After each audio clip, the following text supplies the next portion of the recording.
Hi, everyone. Welcome back to the Really Feminine Podcast. I'm here with my cousin, Michelle. Hello. Hello. Hello. Hello. Hello. Hello. And we are excited about being on episode number 5. This is so exciting. You know, we're on episode like 115 on Everyday Etiquette on Instagram and all the things, but this is like our new jam, and I'm really excited about it.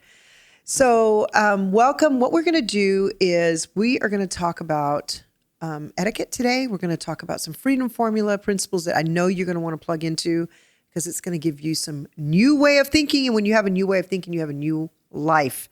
Also, we are going to do a little tea time, which is where we answer some of your questions and we spill the tea, which is what everybody loves, is a little tea time. So don't forget that you can go and send us your questions to carlashellis.com/podcast. And you can also subscribe.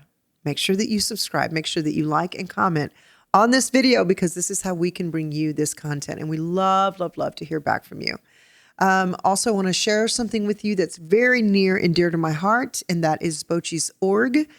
Bochi's Org is actually an organization I founded a long, long time ago, probably 10 years ago, where we set out to restore girls rescued out of sex trafficking. That has since evolved into a lot more than that. We are working inside of inner city schools with these youth, 12 to 15 years old. And now we've added the high schoolers where we are equipping them to stay away from predators. We're equipping them to not be the predators. Also, we are equipping them with etiquette as well and working in and around the community to bring help and healing and hope to other girls that are in exploitation. And so exploitation could be very simple as just having a trauma that happened to you. And it's not simple, but it's a lot more simple than some of the other stuff we've dealt with. Other exploitation could be abusive marriages. Maybe you had a rape in your past that you have not spoken about, or an abortion that you are really struggling with, or maybe you've been sold or exploited professionally inside of any sex business. So all of that stuff, we are working to help restore these young ladies. And so we ask you to come alongside of us and try to get to know what we're doing and perhaps partner with us on that mission. So let's get started. Okay, Michelle. So you were very close to my mom who passed away. For those of you who don't know, my mother passed away 10 years ago, very suddenly, but you were also very close to her. Do you remember she used to always say, everything is always in the eye of the beholder? Yes. What does that mean to you? How did you receive that? It's just your perspective, how you view things. Yeah. Have you ever found yourself needing to change your perspective? Like, speak into that. Have you ever had to do that, like on the moment when you find yourself in a certain situation? You're like, oh my gosh, I can't. Yes. Yeah. I mean, that happens often. I kind of do a little self-talk. To do a little self-talk. That's what I like to call it. Is that when you're in the middle of a meltdown? Yeah. And it's really not that bad. Nothing's ever really that bad. No, it's not. Mm-hmm. Somebody preach. Come on. Sometimes you just need to hear that again. Yeah. It's really not that bad. Yeah. So what are some things that you find as a woman who's got, you've got a high schooler, you've got a college student, you're married forever. What do you think are some of the things you've had to change your perspective on? Just maybe where I think my kids should be at this stage in their life. Ah, that's good. Like thinking, yeah. Yeah. I mean, their goals aren't my goals. Yeah. Come on. They have their own life. That's right. I mean, that's probably a big one. Or maybe we're not where we want to be in our life. Mm-hmm. That could be just, striving for more, right? Yeah. Mm-hmm. Better. Maybe we're not in the home we want to be in. Financially, we're not where we want to be. Yeah. I mean, those I think are kind of big ones that probably everybody struggles with. No, not me. I'm perfect. I just feel like I'm perfect right where I'm at, not. Says nobody ever.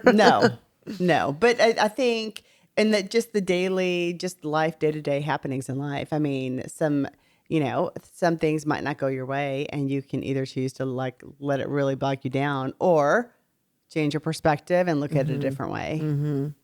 Do you have friends around you? I know I have had in the past and now where you think, like you're in the middle of something super deep and somebody next to you is really over dramatizing nothing and you think, get it together. Like you haven't even experienced the beginning of. Yes. One of my really good friends told me that her daughter goes, how would you know? You've never had to work a day in your life. And she's like, and she said, I was so shocked that I couldn't talk. Like, it just thought, you don't even have a clue what we've been through and how hard we've worked. Yes. And they think that we like have never been through what they're experiencing. Right. So like right. when we see our kids break down, we're like, calm down. Calm down. It's not that. It's not that bad. It's not that It's big not that of a bad, deal. but it's not that deep.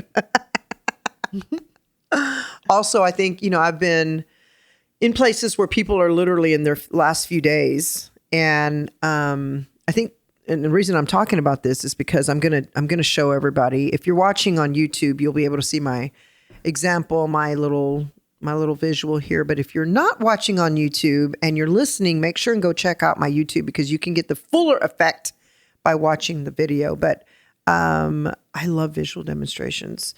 But I had somebody in my life once that I felt I was in a different season where I was actually face to face with a lot of these girls who were just rescued out of exploitation. And these girls still had that courage button to still fight for more and still fight for their kids. And I remember coming home from those experiences and thinking, I have no more tolerance for domestic complaining. Mm-hmm. You know what I'm saying? Like, yeah. I don't have space to hear you melting down because you didn't make it to your nail appointment in time. And now what are you going to do? Because your housekeeper didn't show up on time or the nanny didn't show up on time and you were late to the girls' cocktail hour. Like the stuff that I used to hear, I'm like, are you kidding me right now? Like, are you kidding me? FYI, I have dogs all around me. So you might be hearing dogs bark in the background. Maybe you won't. One of them just barked. It's okay. We also have a baby in the other side of the room too. So this is my house and this is my home and this is my life. So we're just going to roll with it. But I think perspective, and you know what? When my daughter started going with me to the safe house, she started noticing different perspectives. She started thinking, yeah, I don't have it that bad. Or, no. Oh my gosh, I can't believe this person's been through that. Mm-hmm. Well, yeah. And how young was she when she started 18. going? Yeah. So coming up from going to a private school, not experiencing life, and then yeah, that was good for her. Yeah, really. She sat for hours and just listened to these girls share their stories, and it really, I believe, it grounded her. And I think, like with kids, when they don't have the right perspective, I think parents, one of the number one things to help is to get them out and serve the needs of someone else. So that being said, sometimes I'm going to tell you, Michelle. For me, even in my life, I coach people all the time in behavior and thoughts and relationships and changing your mind so you can change your life. But I'm going to tell you, as much as I know and much as I study, I get stuck with a narrow vision of where I'm at, believing that's the end of it for me. Mm-hmm. Like, because my brain tends to be very black and white. So I'm like, that's it. It's over. We're done. I go into the worst case scenario. That's my old habit. What I've learned to do is get in peace with the worst case scenario so that I can disarm that perspective and I can get in peace with, well, what if that did happen? What are we going to do then? And so I think that for me, you're good at that. Everything for you is what's worst case scenario. Let's think about that down. Yeah. And yeah. So, I realized I used to live in the worst case scenario. That's why, because I was paralyzed by the word. And when I started learning about how your mind and your brain work together with your body, I thought, oh my gosh, I've been in a cycle of drawing in the same because I focus on my fears or I focus on my worst case scenario more than I focus on what I want or where I'm going. So I would draw in more of the same. And then I would be like, oh my gosh, I'm stuck in this pattern. Mm-hmm. So what I want to do is show how easy it is we did this at the retreat, and I know you're going to know what I'm doing here, but I want you to play along with me. Okay. For those of you watching, you will see what we're going to do here. I hope this helps you. But I have these little sheets. They're all you can see through them, but they're all different colors. We have green, we have blue, we have pink, red, we have yellow, and we have What's this color? Green. Same. Is that the same green? Yeah. Yeah. So we'll just put that one back and then we'll just do these 5. Okay. So as easy as this, I want to show you something. So Michelle, you hold that one. And what color is that? Green. Okay. So when you look through that, you're looking at me. You're seeing me in what tone? Green. Green. Okay. Put that down. And then if I'm looking at you, I can still see you, but my lens is seeing you with blue. Okay. So then you and I can change that. Now you pick up mine and I'll pick up yours. And then how do you see me? Blue. Okay, now wait. Now how do you see me? Well, like a blue, green, yellow. Yeah. Yeah, doesn't it change? Yeah. Even when I put this down, you're a lot more blue. Okay, now let's trade to this like as quickly as we are trading colors. So now you're going to be seeing me as Pink. and I'm seeing you as yellow. Okay. Now we're going to go to red. You hold red. How do you see me? Red. And I see you pink. Okay. And so if I'm seeing you through pink, Michelle, and you're seeing me through yellow, now we're changing that. Now you're seeing me as pink and I'm seeing you as yellow, right? My point in that is just as quick as we can change the screen of our vision is as quick as you can change your perspective. So if you guys watch my very first episode, number 1 on this podcast, go back and watch it because you're going to understand what the pink zone is. So when you are living in the red zone, which is that very low bottom of the emotional frequency scale, you are in depression, you are in shame, you are in apathy, you are in fear. That's the red zone. Okay. So even though it does take some exercises to pull yourself up to the pink zone, which is enlightenment, transcendence, it is the receiving side of life. It is gratitude. It's love. It's joy. It's peace. It's all the wonderful places we all want to be and stay. And that's when your life dramatically starts to change. But if I am in the red zone, Michelle, and you're talking to me and everything I see is through apathy and grief and pain, then we can actually use the tool set to go, well, Michelle, you can say, give me that red zone, like take that away. And then let me teach you how to see things through the pink zone. You see, and that is what I want people to really get is just that quick. You can change your perspective. My mom used to always say, and she was Mexican, she used to say, mija, well, at least fill in the blank. Well, I mean, if you look at it this way, then you'll get this. So she used to always, it didn't matter. I could be like, can't find my keys in a total freak out mode. I'm running late. She would say, never, don't ever question the delays. There's always power in the delay. And so even in that like meltdown, she would change the perspective and it would just bring this peace back over you. Mm-hmm. So with these sheets of tinted sheets that you can look through, I just want people to understand that whatever you're looking at, if it's projecting inside of you a negative reaction or a feeling, whether it's you're mad at someone, it could be your spouse or your children or your parents or a relative. When you're mad at them, it's not up to them to change their behavior so that you're not mad at them anymore. It's up to you to change your perspective and to change the lens that you look at life through. So then all of a sudden, for me, I am on a journey right this second to re-up my tool set to where it's more automatic. That everything that I go through, trial, fiery trial, just little hiccups, mountains, whatever, everything that I go through, that in just that quick, I can change my perspective. And I'm going to tell you, I do not win at that as frequently as I want to. But just like anything else, Michelle, I know that when we're lifting weights slowly and frequently, the shape of your muscle starts to change. It's the same thing with your brain. The more you exercise those habits in your brain, the quicker the brain starts to change. It's neuroplasticity. They say that because neuro is obviously your brain, and then the plasticity is that it can be reshaped and remolded. So there's hope for all of us. Mm-hmm.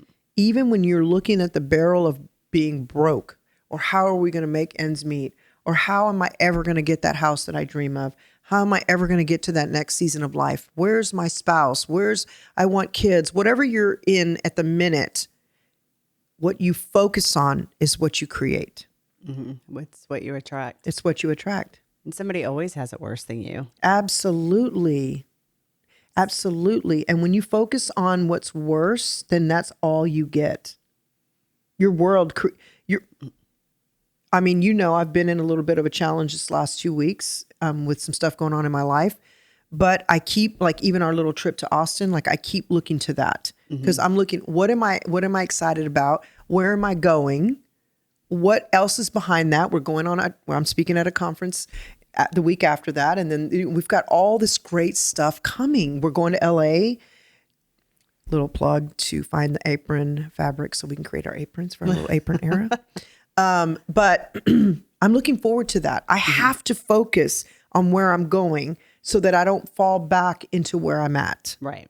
Focus on the future. That's it. And what you're grateful for. Absolutely. And I think that whatever you're at right now, friend, I want you to hear me when I tell you this. If you're listening or watching, I want you to hear me say, I understand that things are tough sometimes, but they're only as tough as you focus on.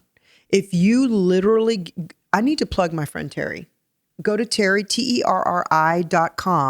I want you to go to her website or go to her on YouTube, Terry Foy, Foy, and watch some of her videos and get yourself excited on how you can build your dreams, because that's the only way you're going to move yourself forward out of a place that you might find yourself. Whether you're at the bottom of your marriage, whether you're upset about your kids, you don't know where you're going. I've heard a lot of people say, my kids aren't speaking to me, I don't know what to do. Focus on your dreams, focus on your heart, focus on where you are going. And I promise you, your entire life will start to bloom. And when your life blooms, you project an energy that people are attracted to. And all of a sudden, people come back to that. And so that's what I need to be focusing on. I know that in our 50s, we're like, I don't want to have to fix one more thing about me. But it truly is. It truly is that way. So I hope that helped you guys. I hope that perspective has helped you. Wherever you're at right now, make a decision. How, even if you have to write it down, how can you change that perspective? I promise you'll feel better for doing it. So now let's roll into some tea time where we're going to spill a little tea. And in a previous episode, we talked about how many ways you can make yourself feel feminine. And so I want to share with you guys, I probably have already done this, but remember I talked about getting yourself a special little cup. So this is my little tea for one. This is what this is called. And so you have your teapot on the top, and then you have your little teacup. You're supposed to hold that top. Let's see if I can do that without that top falling off. Then you have your little teacup underneath and your little saucer. And so I absolutely love this. I used to have these in my restaurant, my last restaurant that I owned, where I had probably 30 or 40 of these, and that's how we would serve coffee and tea. What happened to those? What did you do with They those? broke. They all broke? And I got them from the Cotswolds in England. I walked into this little random shop, and it was like it felt like a touristy souvenir shop, but it wasn't. It was just loads of quantity of China. It was like a rare find. I'm going back. But I found, and I ordered like 30 or 40 of them and had them shipped over. My mother-in-law actually packaged them and sent them to me. Anyway. They all broke in the restaurant? The little detail. They all broke, Michelle. In the restaurant? In the restaurant. That's it's because the servers, they didn't care. They didn't understand the value. So annoying. So I ended up with one, I think, left. Why in the world did I think it was a good idea to bring 30 tea for ones from England that my staff would actually take special care? I don't know why you would ever think such a crazy thing. Or the dishwashers. They can't even, put the forks back. They throw them in the trash. Anybody who's owned a restaurant knows what I'm talking about. The spoons. The spoons. Yeah. So, okay, just look at this little detail with you. I mean, this is kind of stuff that makes me very happy. I don't care what I'm going through. This is from Fortnum & Mason. Definitely. You have to check this out. Really feminine. It's really feminine. And Michelle's got another design from Fortnum, and I think this might be one of their original designs. But look at the little sparrow on the bottom. Did you see that, Michelle, there? Oh, no, Isn't I that didn't. so That pretty? Is beautiful. You guys, go find something that makes you feel pretty and then hold it dear to your heart. All right, Michelle, let's get into some tea time where we're going to spill the tea. Hey guys, if you want me to answer your questions, about anything relationship or, I don't know, whatever. It could be etiquette. It could be drama. We love the drama. Anything. I love the drama. I love to speak to drama because I can help. Send us to carlashellis.com/podcast. We'll try to answer your questions there. So let's see what a good one. First one says. All right, let's go. That's a really good one. How do you solve a sibling argument / misunderstanding that probably had nothing to do with the original issue? 4 years later, 4 sisters don't speak. Life is too short. Younger generations are being affected. How do you resolve this? That's good. Oh my gosh, 4 years. Oh my goodness, isn't this so common? I feel like I say that on every question. Thinking about my family. These are, yeah, that's right. Mm-hmm. So let me start by saying nothing is worth not speaking over. I have a situation in my family that I will not go into because I don't believe in, sharing the gory details of some of the family stuff, but unless it's resolved. But I will tell you that I do had a situation in the last decade that sounds very similar to this, that, we all have reached out and tried to resolve, and there's no resolution. So we had to just put a bow on it and move on. But we did try. And that's important, is that we tried. So to speak to that, that's so unfortunate. What would you say about that, Michelle? Let's start with what you think. 4 sisters not speaking. That's a lot. Yeah, it is. I mean, I just wonder what they've done in the past to try to reconcile. Yeah, surely that's a good they've question. tried. Yeah. Or one has tried. Mm-hmm. Yeah. I mean, I think they all just need to get together. Mm-hmm. Just them, spouses, No spouses if they're and married. kids. Yeah. And just kind of hammer it out. I mean, nothing's worth not speaking to your family. Mm-hmm. Mm-hmm. So put your differences aside, put your pride aside, Mm-hmm. and work it out. Definitely the pride. Mm-hmm. Yeah. You know what? There are circumstances that make it unhealthy or unsafe to be in relationships with family members. I understand that. But most of the time, that's not the case. It's just a matter of a disagreement. Mm-hmm. And I'm a Christian. I love the Bible. And so the Bible, and I'm paraphrasing, the Bible basically says the first one to reach out and the first one to apologize is the one that wins. That's good. Wins. Mm-hmm. And when the Bible says you win, it means you get the full favor of heaven in your life. Mm-hmm. And I've seen evidence of that, not only in my life, but in the life of people I coach or have walked alongside of. It's very difficult to put your pride down and to go, I'm just going to be the first one. And I'm going to be the first one to admit I'm wrong. I had a conflict with a family member, an extended family member, years and years and years ago. And I felt determined that it was not my fault. And I had validation for feeling like I was in a very manipulative situation, very like I couldn't ever win. But I took the time to think, I'm putting my weapons down. I'm going to be the first because I want the favor. I don't want to be right. And I don't want to have the last word. I want the favor. Mm-hmm. So I sent a letter. And this family member responded and said, thank you for that.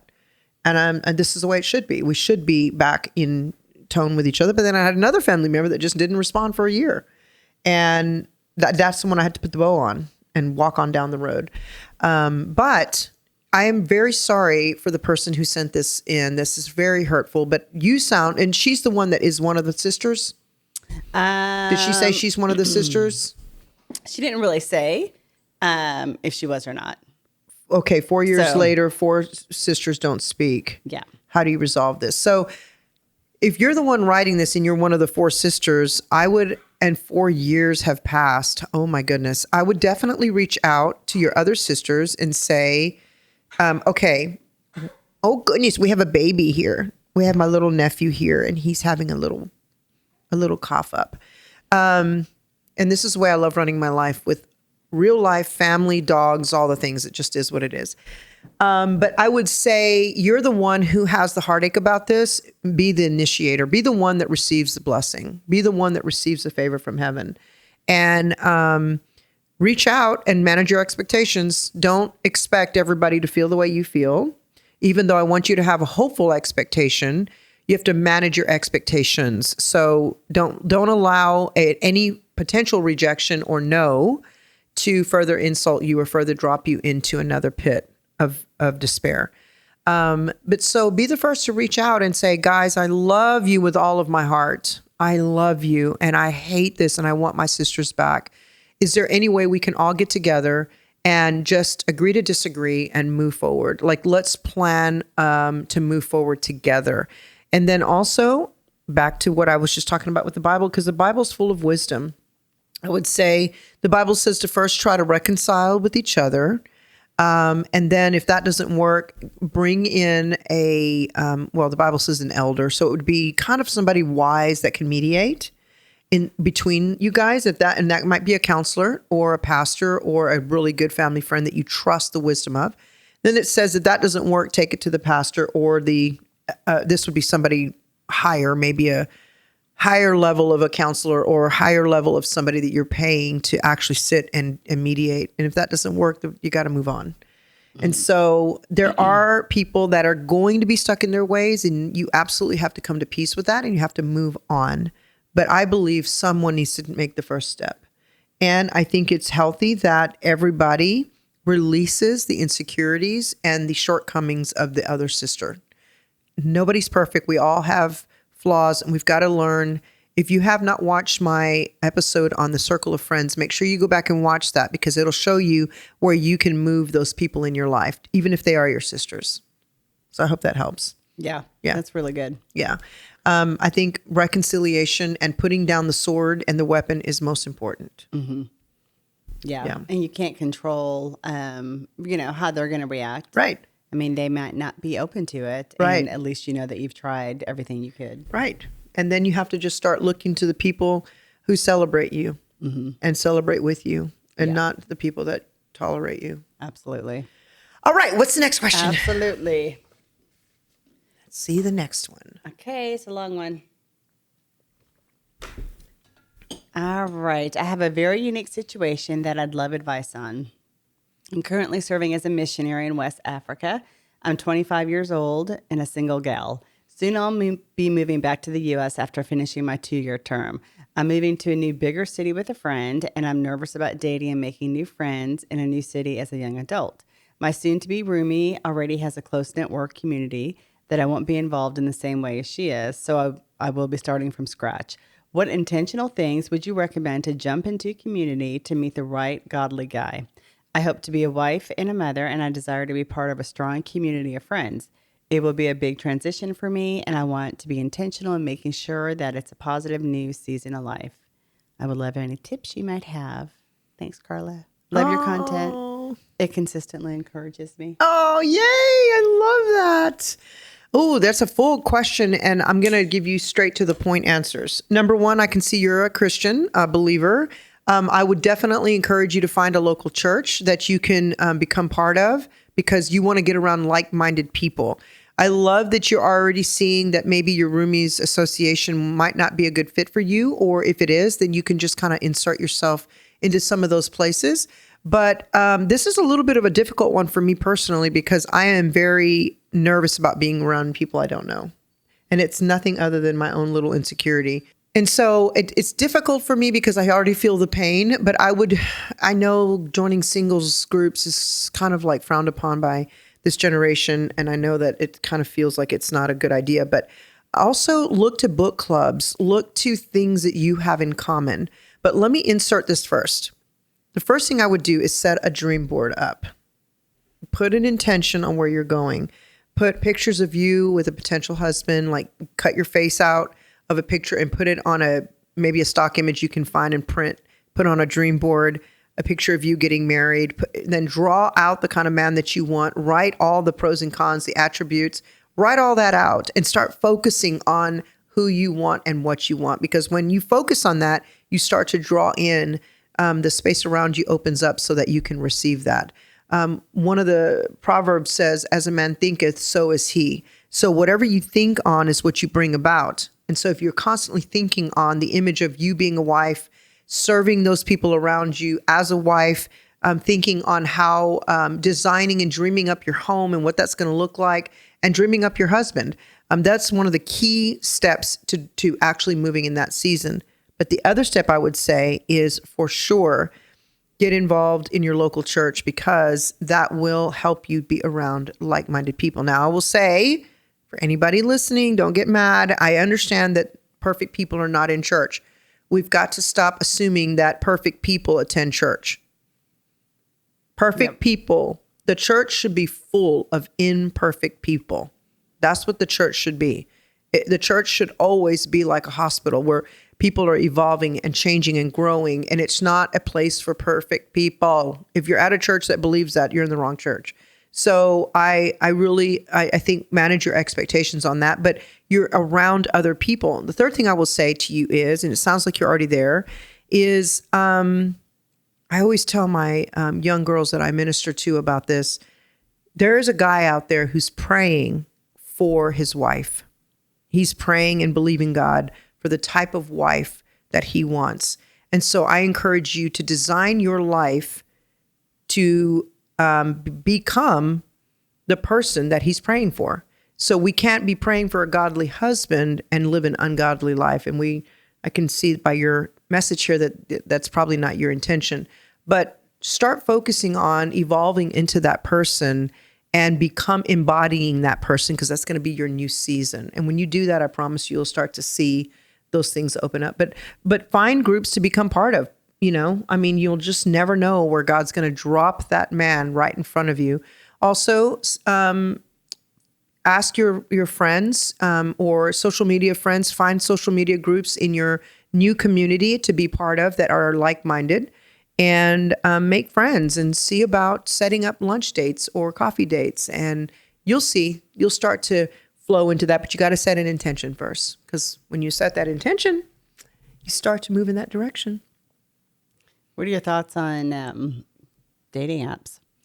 I used to never like dating apps, but I will tell you that I really do think there are some great ones out there. And I know some of my friends who got married for the second time after really bad divorces, who found their dream spouse on a dating app. And so I'm not from that generation, so I can't speak to that. I know people who've been on dating apps and think it's a complete disaster. But I know people who have found their spouse. So I think get on a dating app too, and get super particular. Don't be gullible. And for crying out loud, don't try to change the person you're meeting to who you want them to be. Meet them where they're at, and that's who they are, and don't try to change them. If they're not where you want them to be, then move on. Yeah. Good advice. That's a really, don't feel like you gotta, that's okay. It's okay. He doesn't show up on time and he lies, but I'm going to change him if I love him enough. That's a complete trap that it's very hard to get out of. So anyway, I hope that helps you guys. Listen, send us your questions to carlashellis.com/podcast, and we'll try to get them answered for you. We're going to roll into the etiquette section now, which I think this might be one of my most favorite topics is gratitude. And I'll tell you why. Gratitude to me is at the top of the frequency scale. Gratitude is, the Bible says, is how you open the heavens over your life, is by gratitude. And there is specifically, if you go into science, there's a specific energy that you project that is measured by your brain when you are in a state of gratitude. And so I love, love, love focusing on the things that I'm grateful for every single moment of every single day. And I've learned, because I used to self-deprecate. So I'd be like, somebody go, "Oh my God, I love your eyes. Oh, thank you. But the thing is my hair is really looking bad today." Or, I would say things like that. Like I would literally redirect people to things I hate about myself. Mm-hmm. You couldn't take a compliment. How crazy is that? Mm-hmm. Why is that? Why do we do that? I don't understand. I don't know. So I'm working on that. I'm working. But you're better at that. Oh my gosh, I'm better, because my mom used to always get on to me, but then I'm like, okay, thank you. It was really hard for me to just say thank you. I don't know why. You know why? I think it's because I thought I was being conceited. If I say, well, thank you. Do you realize how hard it is for us girls to say, when I asked a group of ladies once, what do you love most about yourself? They were like, oh God, I don't know. Oh, let's see. I don't know. You know, it's like we don't know what we love about ourselves. But so let's talk about gratitude, because I really want to speak in etiquette about, I think it's important that we understand even what etiquette says about gratitude and how to express that, but then why. Okay. Now, what are your thoughts on that? Well, so let's talk about giving and receiving thanks with intention, kind of what you just touched on a little bit, but why that's so important. Yeah. So giving thanks with intention is changing your mindset to constantly looking for how many times you can give thanks. Listen, let's put the disclaimer out there.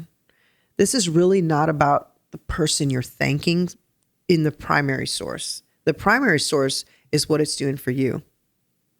Why do you think some people give compliments a lot and some people never give compliments? You probably had those friends that never gave a compliment. Oh my gosh, Why? yes. So then we go down to the love languages. Okay, so you have the 5 different love languages. One of them is words of affirmation. So a person whose love language is words of affirmation will be always affirming someone else because that's the way they receive love. So they're giving love by affirming someone else, right? But then you have people who are very, very, very self-centered, and I call them takers. They're the people who look for how much more they can take. They don't ever look for how much more they can give. They never, even if it's an offense, even if it's in business, in personal relationships, they're constantly looking for what is in it for me. How am I going to gain this? How am I going to get more? They don't think about, how can I be grateful for this? How can I think about how much gratitude I have? And what people don't understand when they get stuck in that, Michelle, is that they literally put themselves at the bottom of the scale. And when you are that far from the pink zone, which is the highest level of a frequency that you can exist in, is the pink zone, which is why we love everything pink. But if you don't do that, then you're constantly in the red zone, which is near death. Like that's literally a death zone. And so when you are in that place, you're in that place because you live in apathy and fear and grief, right? And worry and all the things. But when you get yourself up to that pink zone and you're constantly thinking about how grateful you are for just anything, that's when your life changes. But when you're still stuck in the, how much more can you do for me? How much more can I get from you? Let me pull out my scoreboard once again and decide, well, I'm not doing this because you didn't do this. Things are not fair until I'm not moving until they're fair. That's when you're just trapped by that low level of thinking. And guess what? You never advance in life when you're never like get that. ahead. Never get ahead because you're constantly trying to level the field. And when you're constantly trying to level the field, imagine yourself in a huge, I imagine us standing in a big, huge like piece of property, and there's a huge mountain of sand, and you're constantly shoveling the sand to move it to another pile because you're trying to level that field. You're trying to level that field. You're trying to level that field. So you're so busy shoveling sand that you're not focusing on what you can build with it. Right. You're just trying to miss it. You're just completely. miss it. Yeah. So I think being intentional with gratitude to me is literally thinking where else can I give gratitude today? So one of the ways I love to give gratitude with intention is my tips. I love to tip bigger when I'm at restaurants or DoorDash or Instacart or whatever, because it's an intention of gratitude for these people who are working very hard for their money. And so, or I will look somebody right in the eye and say, thank you so much for that. I really appreciate that. I will actually look to the lowest person on the totem pole in a public setting. It might be the little janitor lady walking through Neiman Marcus or through the mall. And I will literally make a point to stop and just say something nice to her or compliment her or thank her for what she's doing, because that keeps me in the place of joy. The person receiving the thanks is the secondary bonus. Yeah, that's really good. The first That's so bonus good. is you actually receiving what happens to your body. Because don't you feel so much better? Oh my gosh. Yeah. And so then I will say that I have a real skip in my brain when it comes to, and this is why you're so important in my life, because I write thank you notes all the time, but then I forget to mail them. Yeah. And long are the days gone when you can just lift the flag on your post on your mailbox and put things in there. I don't feel like they ever get away. But I do love to send a thank you note. Why do you find what makes a thank you note so meaningful in today's world where it's a lot of people shoot a text or usually, I mean, just a text. Yeah. Nowadays. Yeah. I think a thank you card should be handwritten, and I think it should be mailed the old-fashioned way with a stamp, because it's so rare. And one of the things I always want to remember is I want to be opposite to everyone else. I want to stand out above the rest. So what can I do to go over and beyond to stand out and make an impression of love and appreciation for someone who is not used to that? Mm-hmm. So even if it's like, if it's a special event, my birthday, I don't really send thank you cards out for Christmas gifts. I think there's an etiquette that says you can, but I don't really do that. Housewarming gifts, or when people come over as a guest, they'll bring me a gift for the first time that they come. But yeah, I think I love the idea of finding, again, we talked about those really beautiful coffee cups. Mm-hmm. I love finding a beautiful stationery that's custom to me that I can send out. It's really a lost art. It is. I remember when my kids were little, like every birthday, I taught them to send thank you notes. I felt like that was so important. Yes, because you're also reinforcing the gift that somebody took the time to get you. Yeah, and my mother-in-law was always like, "That's so sweet that they send thank you cards. Mm-hmm. No one ever does it anymore." Mm-hmm. So, especially for the older generations, I mean, they did it all the time. Yeah, and, it just doesn't happen. Yeah, and don't you want to be that person that steps out above the crowd? And I feel like there's a generation of entitlement right now, mm-hmm. and and I understand that these kids are young and they're in the throes of life, making mm-hmm. money, raising kids, like, and I remember those days. I probably never thought about that, but why wouldn't you want to stand out? Exactly. Why wouldn't you want to do something to up your, like, elevate your classy? Yeah, and that's something that just makes you feel good about something that you're doing. Yeah. And not to mention the lasting impression when somebody goes to their mailbox and there's a handwritten card. I need to get back on that. I'm going to tell you, Michelle. You've inspired me. I'm telling you, there's a few ladies in my life that I will get a thank you card from. And I'm like, you are one classy chick. Mm-hmm. Like, I am obsessed with you already because it's just classy. Mm-hmm. And it really inspires me. Every time I get a card, I'm like, who can I send a thank you card to? Uh-huh. Another thing I will suggest back to the texting situation is I do my quiet time every day and I sit in the Bible and I read and I get inspired by specific scriptures.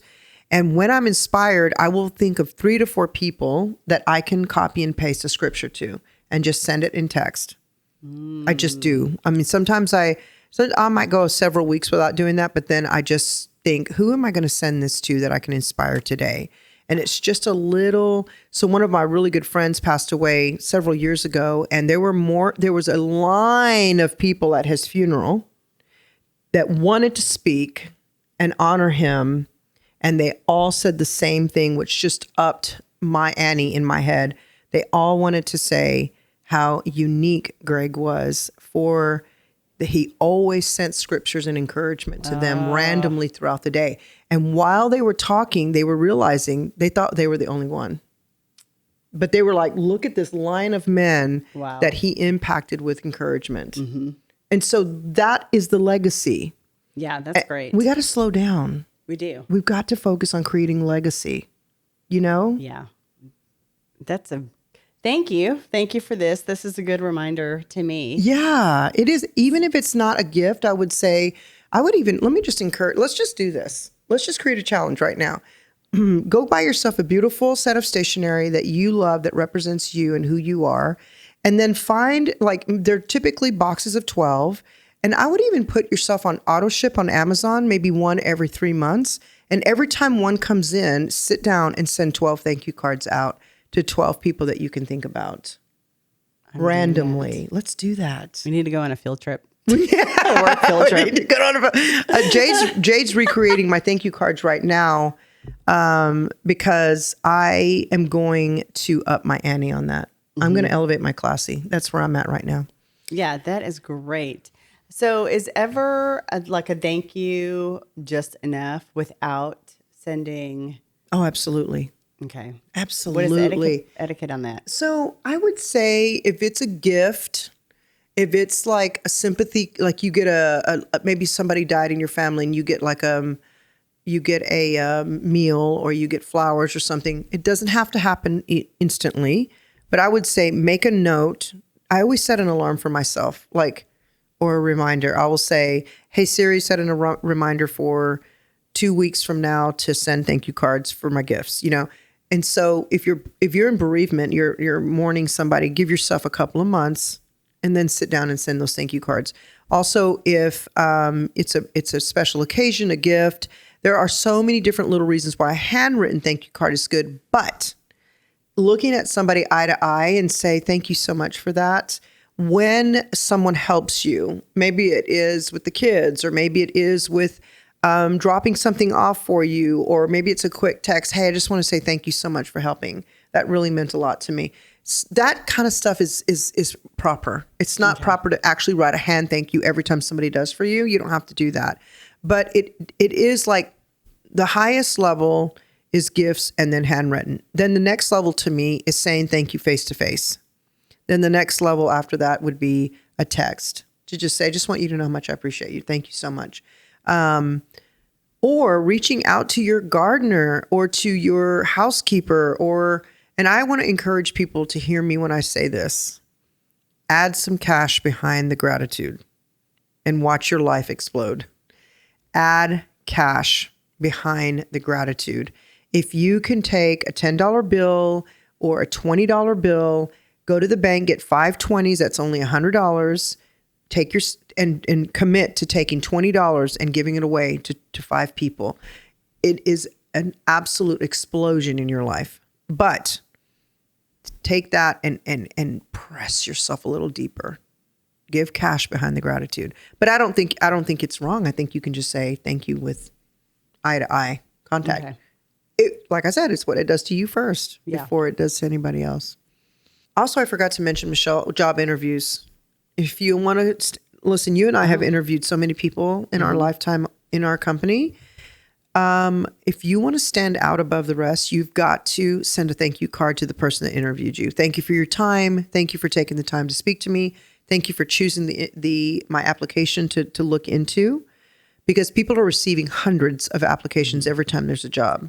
I'm so glad you brought that up. Yes. That is such a good point. It's going to make you stand out. 100%. Like you've got to stand out.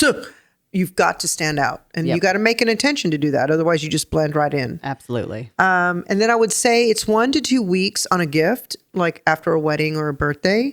It's 2 to 3 days after a job interview that you want to get out there. Wedding thank yous is 1 to 3 months. So I would also say the same for bereavement. I would say 1 to 3 months is about etiquette for that. Or you can do it as soon as you want. I mean, the thing about etiquette is it's just a little tool to tell you the way that you should go. It's not like you're going to be completely condemned if you don't follow it. So anyway, I hope you guys are encouraged by this piece today, because I really want to inspire you guys to elevate your classy and go to another level and make it an intention for you to do that for yourself. And don't wait for somebody to do that for you. Yep. Yeah. That's good. Okay, guys. So that wraps us up today on the Really Feminine podcast. I hope you enjoyed all of what we're talking about today. One of the things I want to mention to you is to look into my website for The Experience. We have one coming up soon, and often we will do one in England as well. It's a very fun experience in England. We do London and the Cotswolds area, so it's a little of both parts of that wonderful, amazing country. So check out The Experience on my website, carlashellis.com, and see which one is coming up for you, because that is a 2 to 3 day weekend when we get together and you get to experience the full measure of my hosting, my team's with me, and we make you feel like all loved and warm, and we just serve you hand and foot and do all the things to give you a wonderful experience. Also, make sure and check out our nonprofit, Bochis.org. I would love for you to get on that and check it out and see how you can come alongside of us to help make these exploited victims' lives a new life and a new reality. I really hope you're enjoying this. Make sure and go to carlashellis.com/podcast and let us know what we can do to answer your questions. And don't forget to subscribe, like, and comment because we want to hear back from you. Bye-bye.